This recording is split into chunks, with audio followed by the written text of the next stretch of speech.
دوستانو د ګلاب ګل ښایست پې نوره ختمه ده او نن سبا یې سیزن ده او دې کې الله تعالی داسې یو شفا اچولې ده.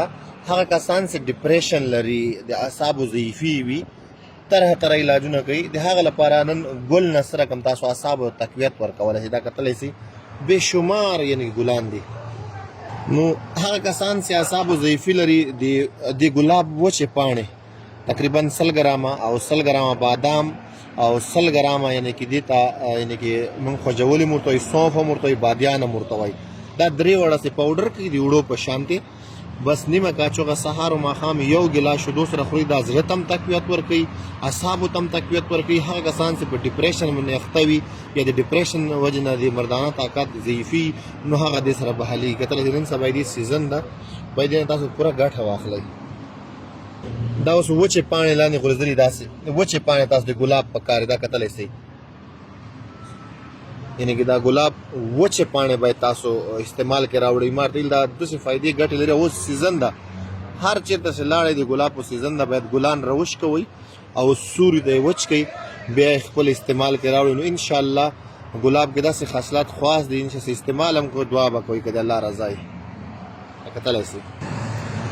نو هغه کسان چې بعض اوقات مردانه ضعیفي لري، طرح دوایانې استعمالوي، اثر پرې نه کوي، نو د ګلاب ګل څوک خوشبو اخلي، دا تازه خوشبو وي، دې سره د هغه اعصاب هم تقویت پیدا کوي او جنسي ضعیفي هم یعنې کې آهسته آهسته ختموي.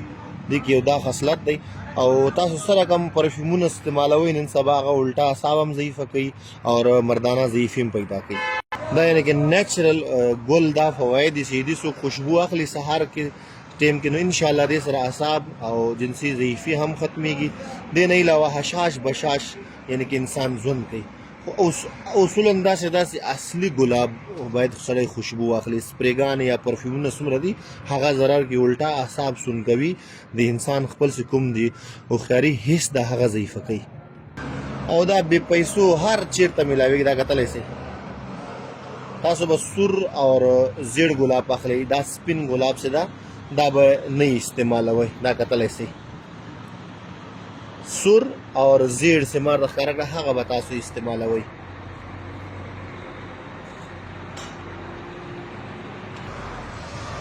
نو دوستان ما هره ویډیو داسې چې د الله رضا لپاره او د ګلانو سیزن ده، نو دې نه تاسو باید پوره ګټه واخلئ. هغه کسان چې مایوسه سوي، نو انشاءالله دا استعمال کوي او خوشبو یې کوي. صرف 10 ورځې روټین جوړ کړئ، سهار ټیم کې دا ګلاب چې کوم ګل نه راویش کوئ، خوشبو یې اخلئ ټوله ورځ، نو انشاءالله تاسو به ټوله ورځ خوشحاله. هغه خلک چې خفګان کې اوسېږي، ډپریشن کې اوسېږي، د دې خوشبو سره هم تازه کېږي د الله رضا.